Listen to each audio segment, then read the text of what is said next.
Well, hello there, my friends. My name is Andrew Michael, and this video is part of a series of videos we did on life and real estate in Palencia. In this video, we are going to talk about building a custom home in the community, in the master plan community of Palencia, just like the one behind me. There you go.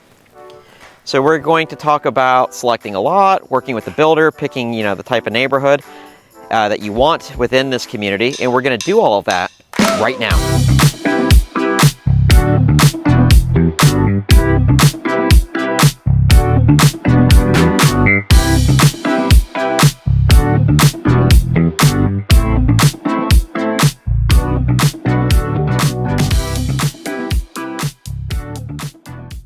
All right, so let's talk about building a custom home here in Palencia. Now, normally when this conversation takes place, it's because I have a client who is just not finding what they want. If there's new construction, we're looking at it and they're just, they want something special. They want something different. They want to be able to pick their own stuff, which most of the builders don't offer that, or resales definitely don't. So then we start down the path of a custom built home. Well, in Palencia, you can absolutely do it. In fact, it's a little easier, and I'll explain why it's easier here in a minute. But a couple of things we need to start with. Number one, what is your lifestyle? What are you looking for? And the reason why that's so important is, well, number one, if you want like chickens or some other stuff, which if people want that, that's fine. This just isn't the community for them. That's all. This is a kind of like luxury living, high-end, golf course community type stuff. So, but even within that, like let's say, for instance, you want to build a 2,500 heated square foot house. So we're not counting the garage, we're not counting the lanai, only the area that's in air conditioning. If that's something that you want, then certain communities in Palencia are not going to allow you to build that, because even though it's a master plan community, there's several smaller communities, and many of those smaller communities will not allow, they have certain guidelines that you have to comply with, and the size of your home is one of them. It can't be too big, it can't be too small. Also, if if you want, let's say like a Spanish style, so barrel tile roofs, white stucco walls, well then Promenade Point is probably where you're going to want to be, and maybe Monterey and some other communities, if you want all the homes around you to look somewhat similar. On the flip side of that, if you want architectural shingles in a coastal type look, well then the vacant lot that I'm standing in right now might be a better option. So you really kind of have to address those issues before we go out looking for lots or before we start interviewing builders.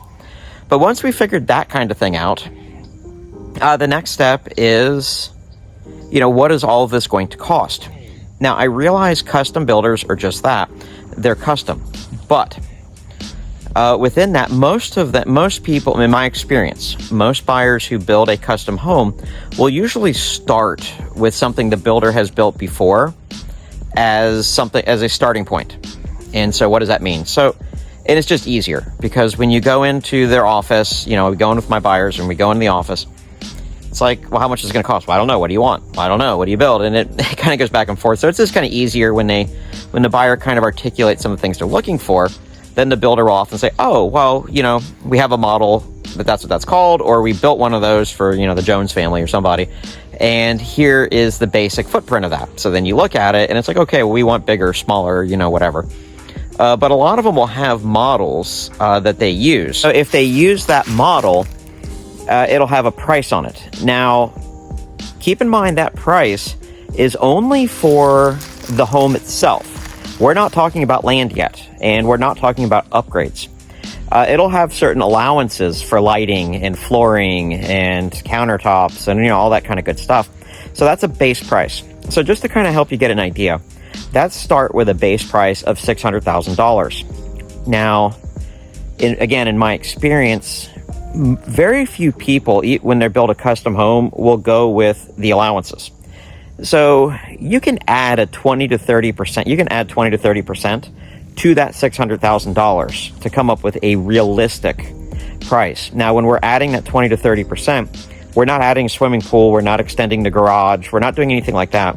All we're addressing is, flooring, lighting, all that kind of stuff.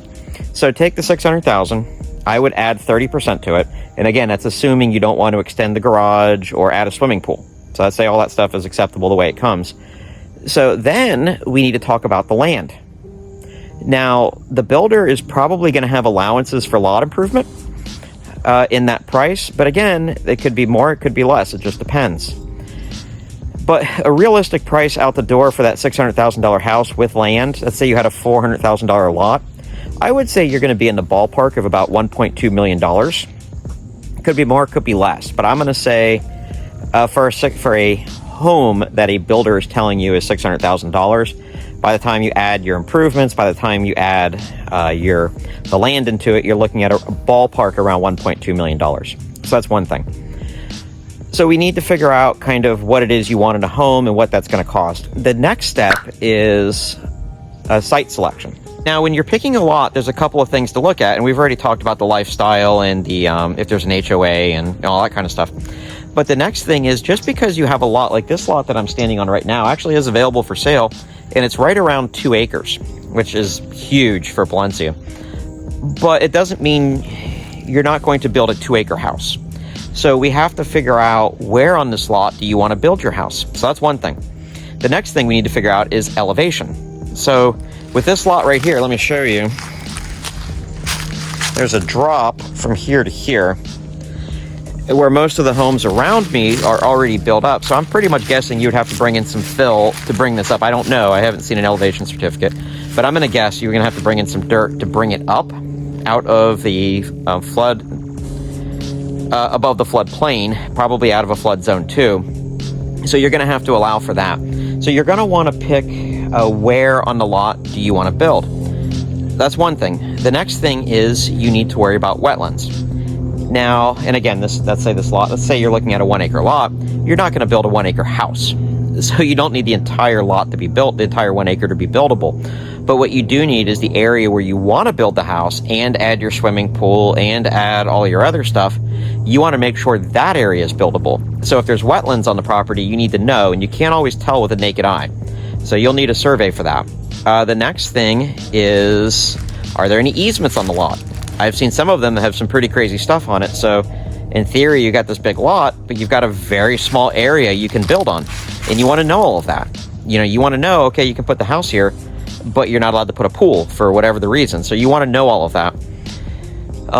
So those are the things to worry about. And we can take care of all of that in the So if you're watching this video on custom homes in this price range, you've probably purchased homes before. And when you did, you probably had an inspection period, and you also had a loan approval period.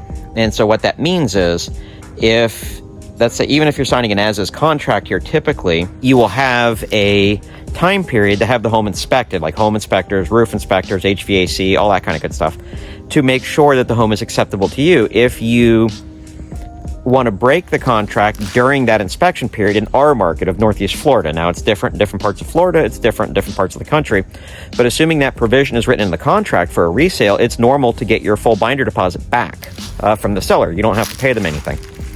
So, and again, I'm not practicing law, I'm just telling you how it typically works here.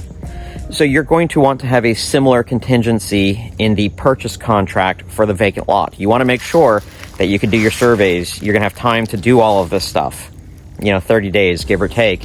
You're definitely going to want that in there. Otherwise, you're taking your life in your hands. If you discover that the lot is not buildable, well, then you may end up losing your binder deposit should you decide to break the contract and not move forward.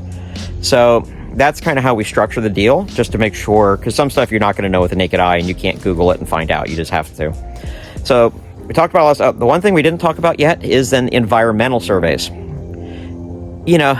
In Palencia, especially a builder who's built here before, they're probably going to be able to give you a pretty realistic guess. But in my opinion, you should always have a survey done, environmental survey done, where they're actually going to drill into the ground and do core sampling. They're not going to do it over the entire lot. They're probably only going, unless you want to and you want to pay for it, but most likely they're going to do it in the area where you want to build. And it's important because some soil, depending what's under the ground, may not support the house that you want to build.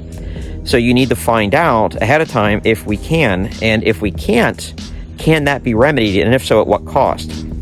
I've never had any problems myself with that. Everything that I've done has always come up pretty clean. But I've heard horror stories from other agents or other buyers who did stuff. One, for instance, that I heard, it had nothing to do with me. I just heard about it after the fact, where it turned out like in the 70s or 80s or something, the neighbors were using it as a trash heap. And so there was a ton of trash there, which over time got buried. And then after that, whatever, decades go by. Well, when they did the sampling, they found out that because of all the trash, they were not able to build. They would have to dig into the ground, dig all that up, replace it with fill, and bring it up, which is fine. You can do it, but it's good to know ahead of time before you actually close on it as to whether or not that's going to be an issue. So there you go. I hope it made it pretty clear for you. It's a pretty process. If you have any questions, go ahead and put them in the chat below. I'd be more than happy to answer them. Do me a favor. If you got any value at all out of this video, if it was helpful at all, please just go ahead and like the video. It helps me come up in ratings, so I would appreciate that. And last but not least, if you are considering a move here to Northeast Florida, I would love the chance to help you. In fact, I've helped all these families, and we can definitely help you too. So give us a call, shoot us a text, the number's down below, and it will be me that you're talking to, and we can see how I can best help you. Thanks a lot. Have a great day, and I look forward to meeting you in person. Bye-bye.